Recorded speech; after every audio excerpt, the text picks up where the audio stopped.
omukulu gwe bayita Kato Lubwama ekire ekikeseza olunaku olwaleero yafiiridde ku ddwaliro ly'omuyimbi gwe bayita Lubwama ne bayita Stana Medical Center e Bunnamwaya. Ekirwadde ky'omutima kyamuzinzeeko omukulu Paulo Kato Lubwama. Omukulu ono endonga agikubye, abadde munnakatemba, abadde munnabyabufuzi. Abayimbi bangi nnyo batuusiza ku ddaala ly'abatuusizzaako. Abayimbi bannakatemba, buli bibiina byolaba eby'amaanyi birimu omukono gw'omukulu ono Kato Lubwama. Ku bingi byonna byasobodde okuba ate ng'akola, asembye okuba nga yaliko mu parliament. Abamujjukira era embeera teyali nnyangu wadde n'akamu. Aba Nuupu kye baamukola era obadde owulira nga buyita bwana bwa Nuupu. Naye ng'omukulu ono asobodde okuba ate ng'akoze ebyafaayo bingi nnyo mu ndongo y'eggwanga Uganda, mu music industry. Asobodde okuba ate ng'asitudde bangi nnyo era balimujjukira. Kati nno ffe omukulu ono Paulo Kato Lubwama yazaalibwa nga 16 ndowooza mwezi gwalinga gwa 8 mu gwa 1997. Yasomerako mu masomero nga Nabagereka Primary School, ate nga senior 4 yaliko yamalira ku Old Kampala awo esobola okuba ate nga amaliriza emisomo gye mpolampola, n'asobola okuba ate nga yeeyongerayo. Omukulu ono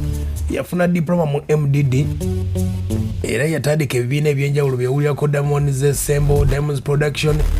ba Eagles abo bonna, aba Geoffrey Tayamu bayita, ba Misaki bonna bayita mu mikono gyo. Gwe buli muyimbi abasinga basobola okuba ate nga bayita mu ngalo ze. 2016 yasobola okuba ate nga ayingira parliament paka 2021, wabula 2021 yasobola okuba ate nga abawagizi abagamba mu nnonde tugende tulye ne bagaana. Yebadde nanyini wa TV gye bayita B24 TV omukulu ono, era mbyobufuzi yaliko mu DP ne Solida. Ye mukulu oyo wafiiridde nga bingi nnyo basobodde okuba ate nga akola era bali mujjukira omukulu ono. Ne mu ndongo y'eggwanga Uganda abadde abigoberera nnyo era ku social media esinga abadde azibeerako nnyo ng'azigoberera. Vibe ebadde y'amaanyi nnyo, ne ku bimu ku bigambo by'otayinza kuba ate nga weerabira ku mboozi ze. Wafiiridde omukulu ono kankujjukizeeko ku zimu ku mboozi zazze nga amaloboozi ge tusigazizza, kubanga embeera ndowooza katusookeko n'omukulu ono yasookera wano. Obusirusiru obwa Nuupu funa kati gabo eno olaba eddiini eno gye ndimu ey'essente empi teri yalonda akalulu kantu Kato Lubwama tamwagala. No. It was a political wave. Baagala kulwanyisa gavumenti bagijjeko. Bobi Wine abagambye ajja kubatwala Entebbe ate n'asigala emagere ate omutwe n'agufumita mu ttaka. Bobi Wine ekizibu kyange ne Bobi Wine mutamanya wakoma na waajja. Naye akati obawulira babbi ne bagamba abaana abo ba Nuupu babbi naye bamukwata nga bakasimu kana Kato batuba tuzze okwogera ku bino ebyaffe by'abayimbi, twogere ku byabaki, twogere ku ebyabayimbi. Nze saagala ayogera kuba parliament tagimanyi. Kugamba senga Kato lebo abadde mu parliament lwamiti sirika kali nyingire mu abe tabadde mu parliament jjo gye twasiibye naye nga Katonda muggulu ndayira okufiira nga Katonda kyayinza kukola yole abasajja bageza tebamanyi oluzungu kati Katonda atayinza tesa ky'ompalya tusobola okwogera kankubuza Kato tusobola okwogera oluzungu ne bajjo tulogere tutandike tusobola okwogera tuteesa mu luzungu tutandike kwogera oluzungu.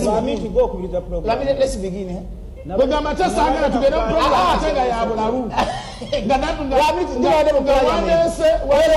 Kato muyimbi Kato muyimbi sawa zinabanyigiriza Bobi Wine singa amanyi oluzungu sayinchi ya kati Bobi Wine mubulira ki mugambe batesa basewungu bani mugambe ntya abatesa ne balwanira Bobi Wine no sebo Bobi Wine Bobi Wine let me tell you one thing. Wana bezi wa miti kuna mpanya na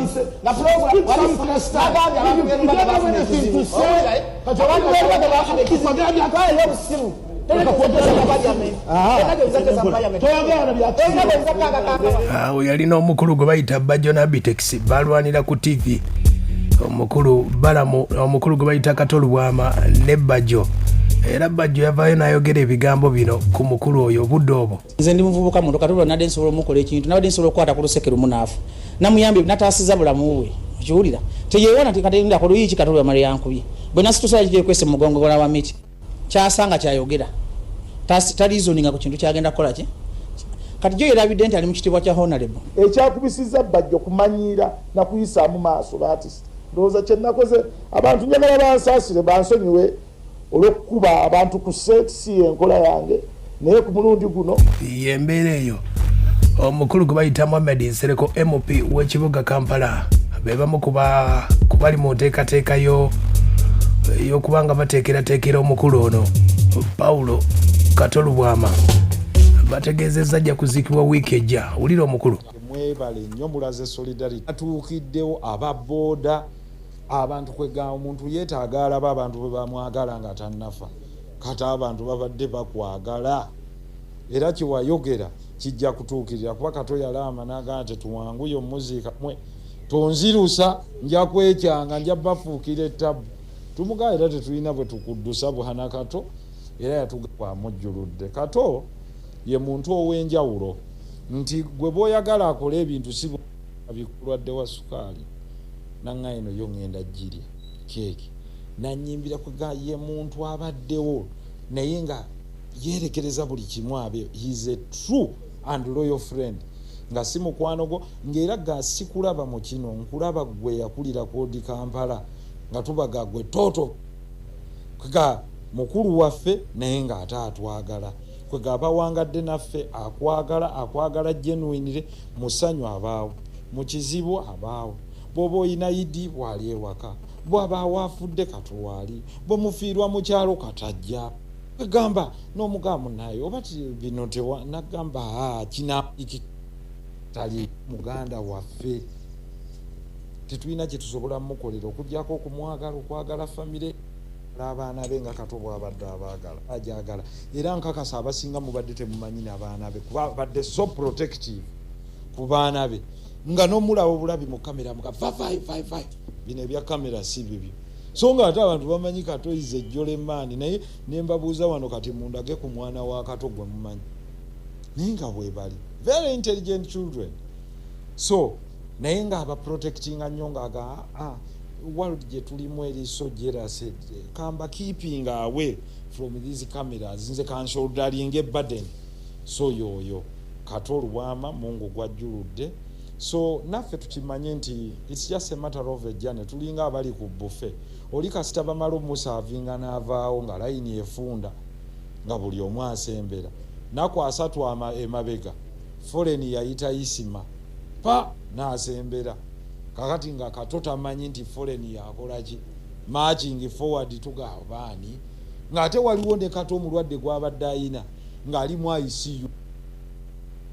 wa Julius ono ali ku oxygen amazeeko weeks meka 2 kumbe oli mulamu akyaliyo Kato yinje yagenze tujja kuba tebayita omuntu ennyimba ze namuga kate ennyimba zo nazo sizitegeera nangamba nti mwe mwali mulapinga bubblegum music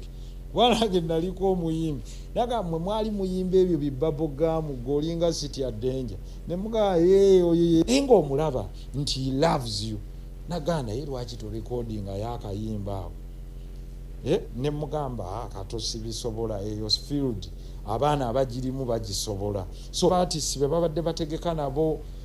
ko twende Nairobi ne tuzinamu ku Friday nagamba olawe bwenzina nemuga Kato onyirira luno naganyirira ate yateekawo ennyambala yagambudde mu parliament oddayo okunyamba ze suit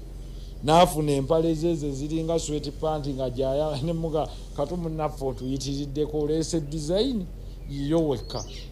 but he lived his life even with the underlying sicknesses that he had. Kato was positive nga gamba nze nebaza Mungu I'm diabetic, I'm hypertensive, God has tried me naye wendi I'm happy alya buli mmere mira bulungi eddagala yaganda genda ku operation y'omutima Yesu olumu omutima uliranga gumuluma and Kato ye muntu akweka pain ng'asobola okubaji waliwo ekimuluma naga ndi bulungi iri omukulu ono gwe bayita Kato Lubwama abamujjukira emboozi na video naye yaliko mu lugendo lwa Paulo Kato Lubwama mu mboozi nga zasobola okuba ate nga zitambula bw'oba ojjukidde emboozi ya Nabiri ono Nabiri yali muganda wa Amani Basudde era nga Nabiri mu kutandika okuyimba atandikira mu lukwata gita singers abagijjukira ekibiina ekyo mwe yatandikira yatandikirawo mpolampola n'asobola okuba ate nga abitambuza kubanga obudde obwo ekibiina kyali kikulirwa Moses Katende, Sise Ennaku ne Livingstone Kasoze. Kati abajjukira 1993 abani basudde yasobola okuba ate nga yeekutula ku kibiina kino ekyalukwata kwekkola Kabuladda era mutowe yasobola okuba ate nga amuyita ne bagenda mu 1995 nga bamaze okufuna obutakkaanya ne Livingstone Kasoze yasalawo okuba ate nga asindika ono Immaculate Nabiryo ogenda e London olw'ensonga nti twawulirako nti ne Kasoze yaliko muninkini wa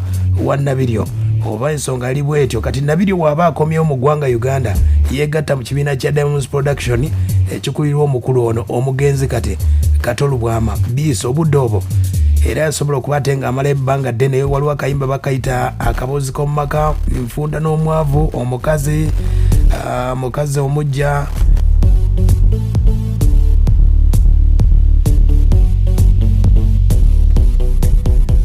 kiraba ebiiso n'ennyimba endala nnyingi nnyo basobola okuba ate nga bazihimba. Ye mukyalo oyo gwe bayita Immaculate Nabiryo omukulu Kato Lubwama ono ngotegeezeza nti emboozi eno interview yasembyeyo mu bulamu bwe era ku mboozi eno ebadde etambula Alien Skin ne Palaso abadde ttiimu Palaso neera nga waafiiridde. Sooka owulire ebigambo bino omukulu ono yagamba nti endongo ya Alien abadde tagiwulira era bino byolaba Elon Musk byakola esimaye Elon Musk nanti ze bintu ebimanyage manyi engeri gyakola ebintu ebiri nasty stupid and nasty tebiri mu music ajja kutuwoganira natuwogana mu city ya danger Allen Skin si eyo Allen Skin ebintu byakola bya kisiru nnyo sobola kubikkirizamu wadde abantu public emunyumirwa olw'okuleeta ebigambo ebiringanga ebiwemula biringanga ebitiisatiisa ebiringanga ebiwa confidence omuntu actually naye nga talina so kasita industry ebuukira ekyo nga tuwaliwo nga ba musicians benyini tebewa respect n'abantu n'abawagizi baabwe nga tebewa respect musuubire kufunaafuna biyimba ebyekisirusiru ebitalina kye bigamba mubeere n'ebyo kati bw'aba tatyadde kati Allen Skin omanyi music kasita nkubuulira kasita music mubissa mu bibanda by'abantu ekifo ky'okuyimba ennyimba ezitereka mutandika okuleeta stanti ez'ekisirusiru nga mutandika okuŋŋaanya abayaaye mbwabe ne bagamba wano omanyi wano Suna Ben lwakuba mwagala nnyo balina kind of their music gye baleetayo neekwatako wano ebbanga nga enguudo zonna sebo basigala abasuna Ben kati omukulu ye mukulu Kato Lubwama ku mboozi ya Alien n'omukulu Palaso embeera nga wabadde abayimbi bayogeddeko.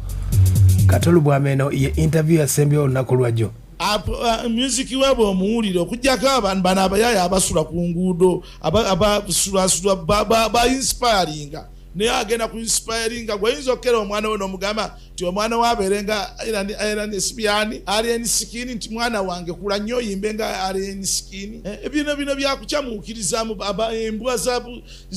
zabano Katonda gye yatusuula mu generation yammwe okuva betwazaala mu 2000 abaguba eddalu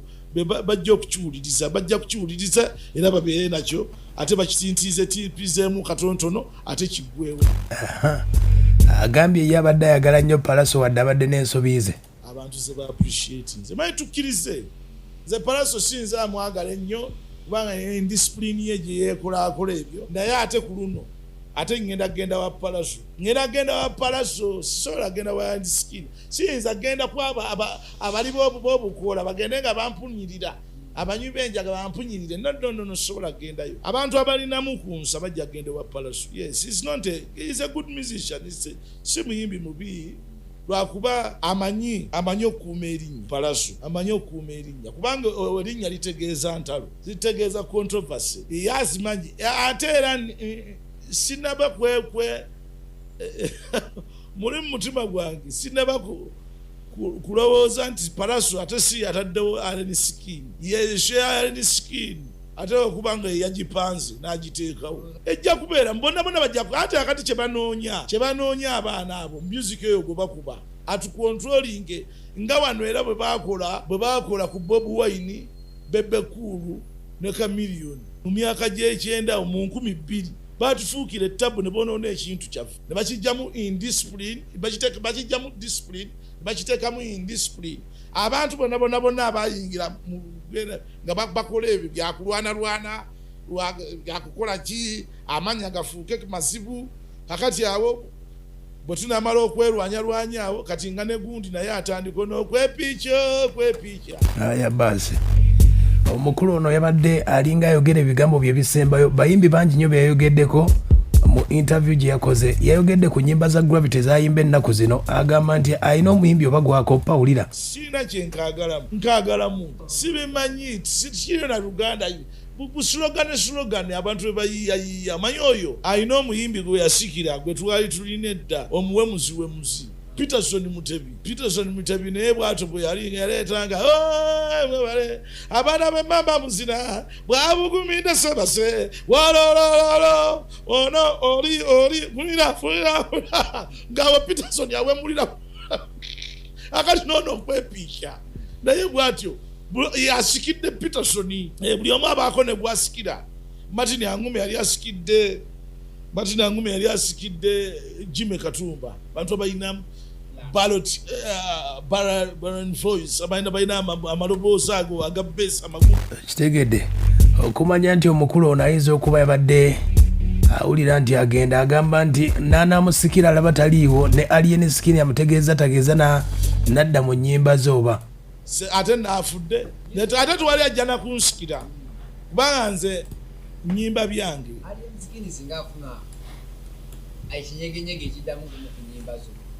tageesa nakikola kubanga ye mwenyininyini nze njagala abantu abayimbe ennyimba zange nga artistically balina discipline saago yali indiscipline tuyinza okugamba nti twagala ba musician waffe tumubrandinge nga skin alwana akola ki akuba ebikonde akola atya ye Kato Lubwama abadde mu nteekateeka ya kivuluki okuba ate ng'ajaguza mu ndongo gy'asobodde okuba ate ng'amalamu ne katemba waliwo omuzannyo gw'abadde ateekateeka baguyita ceasefire abadde yayita bonna be yatandika nabo byasobola okuba ate ng'ayambako okutuusa mu katemba omuzannyo ogwo gubadde kugenda mu maaso abadde agogerako bw'ati kakati bw'oba mwagadde ku kibeera bw'oti kyova olaba ffe abantu balina okujja nnyo ne balaba ceasefire kubanga tugezaako okutereeza Uganda twagala tubuuza ekibuuzo ekisinga okuba ekinene Ugandan yani wize Ugandan naawe naye okimanyi nti tetulina bintu bitugamba nti okufuuka munnayuganda bino byolina okukola bino byolina okubeera obimanyi gwe kati tolaba nti oli musiru okulonda kukwataganira n'okubeera munnayuganda oba musiru kyovola gavumenti erina okubaako ekintu kyekola erina okutufunira ekintu nti nga bw'onoogamba nti okubeera omuganda ekisooka olina okukkiriza nti Ssaabasajja Kabaka ye mukamaawo ekyokubiri olina okukkiriza ennono z'Abaganda n'obulombolombo bwabwe obulombolombo Obuganda situkuli kuloga kokka manyi mwe mwagala nnyo okulowooza Obuganda bwaliwo nga neddogo oli muganda mulungi nti oli mulogo nnyo no sibe tube tukola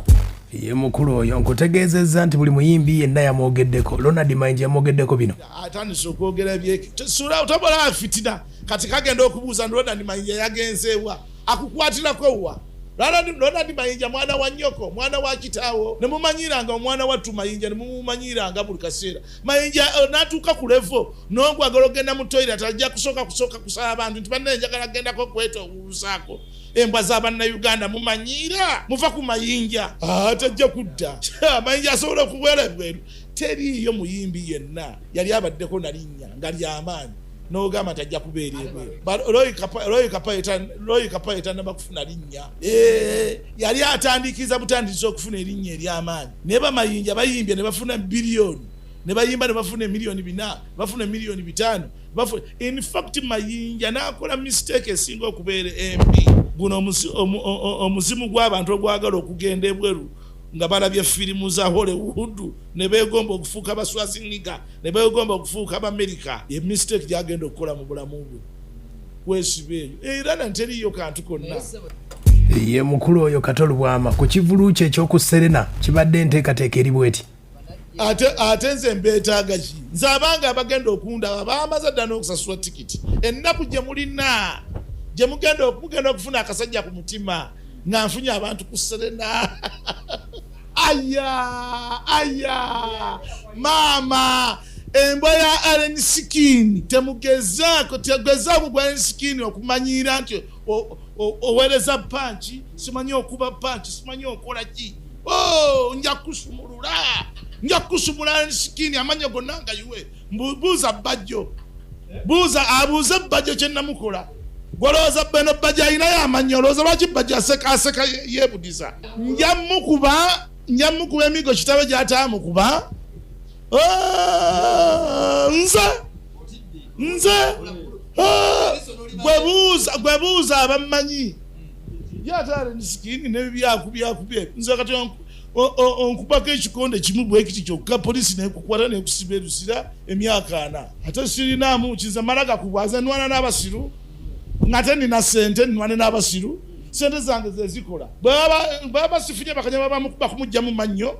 nga nzikiza nga nkonako nga muteeka erusira nga yebakayo emyaka gyana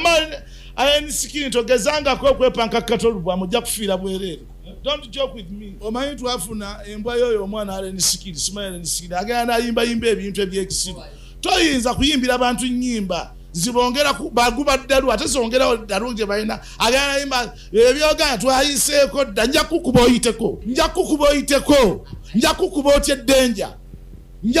otya eddenja Allen Skin togezaako nomanya nja kukuba otya eddenja nze sizanya omutegedde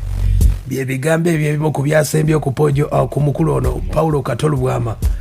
abadde tayagala Allen Skin ng'agamba nti afaananamu abaana ba Nuupu abadde tabaagala wulira bw'agambye enkofiira red akatambala red ate UPC kikyali kibiina